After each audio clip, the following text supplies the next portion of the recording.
Kahapon, bumagsak ang SpaceX na 45% sa ilang segundo sa hyperliquid at walang makapagpaliwanag bakit.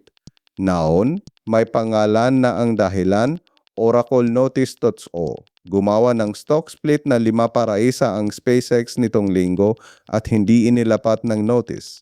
Soko ang split adjustment bago ipadala.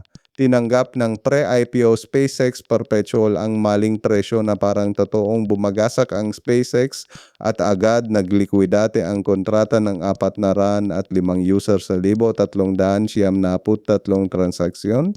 $1,500,000 sa long positions ang nawala sa ilang segundo. Kinumpirma ng Ventuals na babayanan nila ang apektadong trader.